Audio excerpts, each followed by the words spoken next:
Hello guys, ഇപ്പം ഞങ്ങൾ ഋഷികേശിലാട്ടോ ഉള്ളത്. രാവിലെ ഒരു 6:45 ആയപ്പോഴാട്ടോ ഇവിടെ എത്തിയേ. ബസ് ഈ സ്ഥലത്ത് പാർക്ക് ചെയ്തിട്ട് പിന്നെ ഞങ്ങൾ ഈ വണ്ടിയിലാട്ടോ സ്റ്റേ ഉള്ള ക്യാമ്പിലോട്ട് പോയത്. അവിടെ നിന്ന് ഏകദേശം ഒരു 20 മിനിറ്റോളം എടുത്തേ ക്യാമ്പ് എത്താൻ. ഇതാട്ടോ ഞങ്ങൾ സ്റ്റേ ചെയ്ത ക്യാമ്പ്. പുറത്തെ വ്യൂ ഒക്കെ കിടിലമായിരുന്നേ. റൂമിൽ പോയി ഒന്ന് ഫ്രഷായി ബ്രേക്ക്ഫാസ്റ്റ് ഒക്കെ കഴിച്ചിട്ട് ഒരു 11 മണിയൊക്കെ ആയപ്പോഴേക്കും ഞങ്ങൾ ട്രെക്കിങ്ങിന് പോയേ. ബസ്സിൽ നിന്ന് ക്രോക്സ് എടുക്കാൻ മറന്നു പോയതുകൊണ്ട് തന്നെ പോണില്ലാന്നും പറഞ്ഞാട്ടോ ഇരുന്നത്. പിന്നെ പാവം കീറി എവിടെ നിന്നൊക്കെയോ നടന്ന് ചെരുപ്പൊക്കെ ഒപ്പിച്ചുകൊണ്ട് തന്നെ. പോയില്ലായിരുന്നെങ്കിൽ ഭയങ്കര നഷ്ടമായി പോയേനെ ശരിക്കും.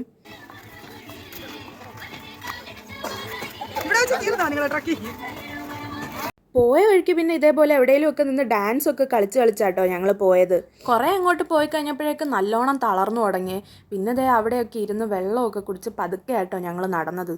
അങ്ങനെ ഒരുവിധം നടന്നിടുന്നത് ഫൈനൽ ഡെസ്റ്റിനേഷൻ എത്തി. ഒരു 5 മിനിറ്റൊക്കെ അവിടെ ഇരുന്നിട്ട് പിന്നെ ഞങ്ങൾ തിരിച്ച് ക്യാമ്പിലോട്ട് നടന്നേ. ലഞ്ചൊക്കെ കഴിച്ച് കഴിഞ്ഞിട്ട് ഞങ്ങൾ പിന്നെ റിവർ റാഫ്റ്റിങ്ങിനാട്ടോ പോയത്. പോയപ്പോഴേക്കും ഫോണൊക്കെ റൂമിൽ വെച്ചിട്ടാട്ടോ പോയത്. അതുകൊണ്ട് തന്നെ കയ്യിലുള്ള വീഡിയോസ് ഫുള്ള് ഗൈഡ് എടുത്തു തന്നതാണ്. പുള്ളിക്കാരൻ ആദ്യമേ ഞങ്ങളുടെ പേര് സ്ഥലമൊക്കെ ആട്ടോ ചോദിച്ചത്. എന്നിട്ട് ഫോട്ടോയും വീഡിയോയും ഒക്കെ എടുത്തേ. ഞങ്ങൾക്ക് കൂടെ കിട്ടിയ ഗൈഡ് നല്ല വൈബായിരുന്നു. അതുകൊണ്ട് തന്നെ നല്ലോണം എൻജോയും ചെയ്തേ ഞങ്ങൾ. ആദ്യത്തെ റാപ്പിഡ് കഴിഞ്ഞപ്പോഴേക്കും ഞങ്ങളെല്ലാവരും വെള്ളത്തിലോട്ട് ഇറങ്ങി. വെള്ളത്തിലിറങ്ങിയിട്ടാണ് ഇട്ടിരുന്ന ലൈഫ് ജാക്കറ്റൊക്കെ എൻ്റെ മുഖത്താട്ടോ ഇരുന്നത്. കണ്ണു നേരെ കാണാൻ പറ്റണില്ലായിരുന്നേ. ഞങ്ങൾ 3 എണ്ണത്തിനെ ഒഴുകിപ്പോണ്ട് പിടിച്ചു നിർത്തിയത് അവന്മാരാട്ടോ. കുറച്ച് സമയം കഴിഞ്ഞപ്പോഴേക്കും ഞങ്ങളെ തിരിച്ചു കയറ്റിയേ. രണ്ടാമത്തെ റാപ്പിഡ് കഴിഞ്ഞിട്ടാട്ടോ പിന്നെ ഇറക്കിയത്. അപ്പോൾ ഞങ്ങളോട് ചാടാൻ പറഞ്ഞേ.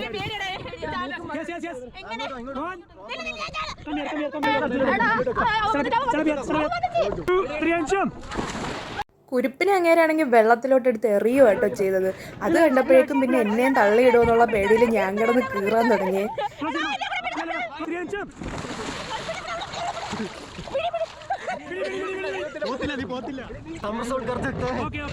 കാർത്ത് തേക്കാനൊക്കെ പറഞ്ഞിട്ട് മണ്ടയിൽ കയറിയുന്നത് കേട്ടോ. പക്ഷെ ചറക്കി അടിച്ച് നേരെ വെള്ളത്തിലോട്ട് വീണേ. പിന്നെ അവൻ വീണ്ടും ബോട്ടിൽ കയറിയിട്ട് ഒന്നേന്ന് ചാടിയതാട്ടോ. റിവർ റാഫ്റ്റിംഗ് ഒക്കെ കഴിഞ്ഞ് ഒരു 7:30 ആയപ്പോഴേക്കും ഞങ്ങൾ തിരിച്ച് ക്യാമ്പിലെത്തിയേ. അവിടെ എത്തിയപ്പോഴേക്കും പിന്നെ ക്യാമ്പ് ഫയർ ഒക്കെ ഉണ്ടായിരുന്നു. കുറച്ച് നേരം അവിടെ ഇരുന്ന് കഴിഞ്ഞ് പിന്നെ കയറി കിടന്നു കേട്ടോ. ഒട്ടും വയ്യായിരുന്നേ. രാത്രി ആയപ്പോഴേക്കും പിന്നെ പനിയായി.